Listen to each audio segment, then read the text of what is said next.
Dr. Frankl, what is the difference between people who are able to pick themselves up, get over life's problems, and those who are not? The decisive factor is decision, the freedom of choice, the freedom to come up with a decision. It should be, I would like to become this way or another, in spite of conditions that should only seem to fully determine my behavior. I wish to act freely as a responsible being, which is a human being. I wish to act in accord with heredity and environment, owing what I become to them, but also, if need be, in spite of the worst conditions.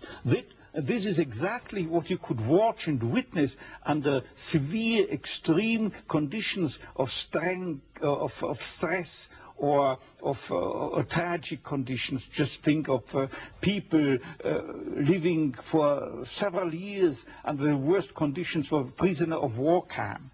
There's a whole body of psychiatric literature about that, or for that matter, in concentration camps. And this is what should be acknowledged. People are free, and if you watch or study the lives of such people in just a detached, down-to-earth, strictly empirical, scientific way and fashion, in another way than you presented it and you commented it, in another way, then people get the picture, the impression of a human being as something, not someone, something that is fully determined.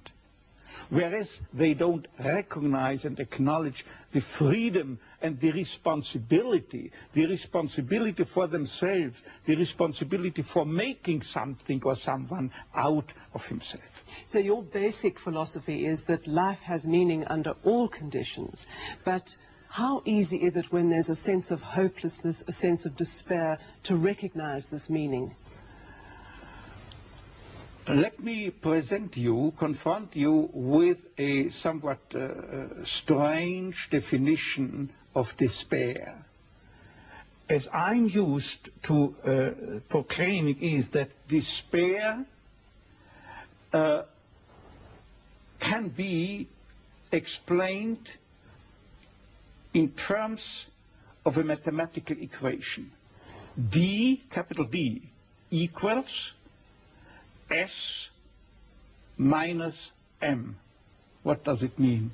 Despair is suffering without meaning.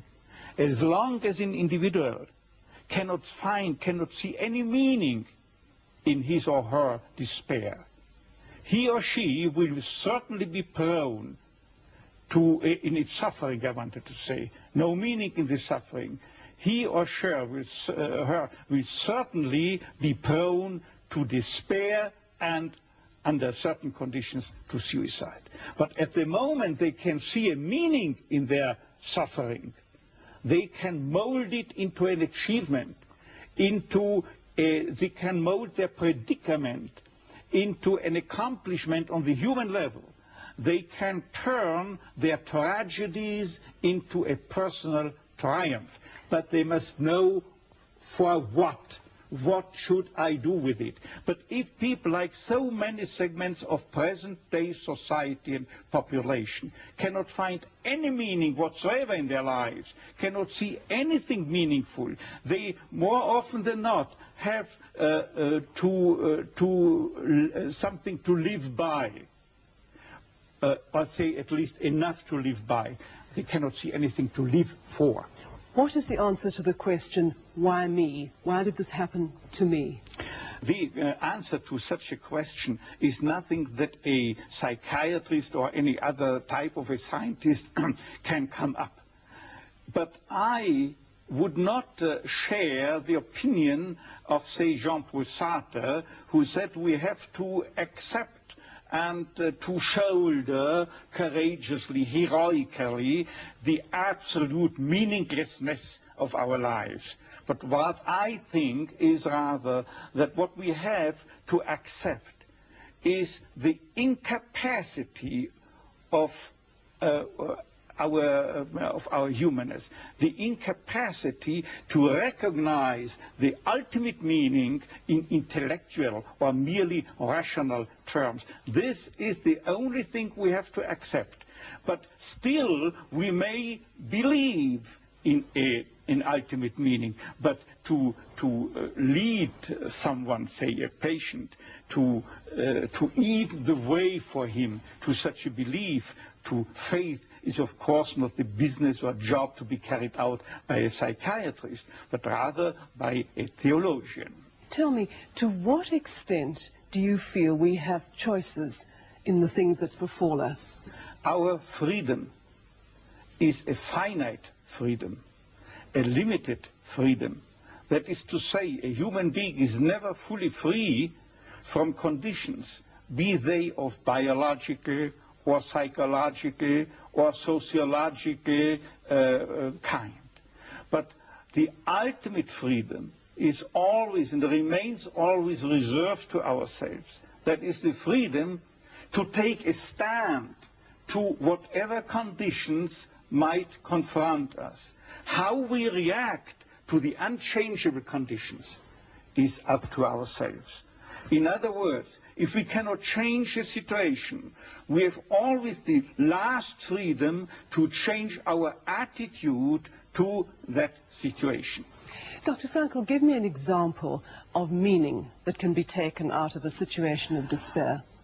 I once received a letter from a young Texan student who told me his own story.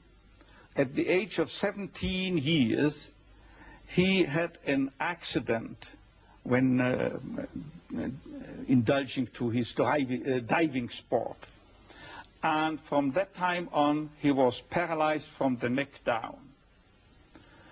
And he wrote to me, "I broke my neck, but it did not break me.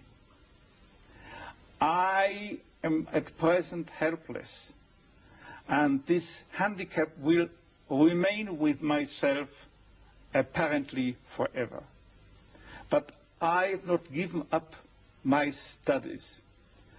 I went, because of my own helplessness, to help other people.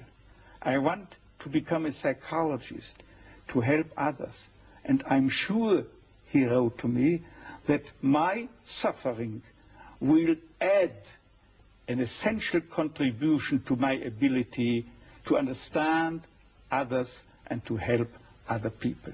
This man, three years later, was invited by me to deliver a lecture, to read a paper at the 3rd World Congress of Logotherapy taking place at the University of Regensburg in West Germany. He was brought in and with his wheelchair by a plane from Texas to West Germany and delivered a lecture under the title, "The Defiant Power of the Human Spirit." The last sentence read, "I know that this is true because that man was me."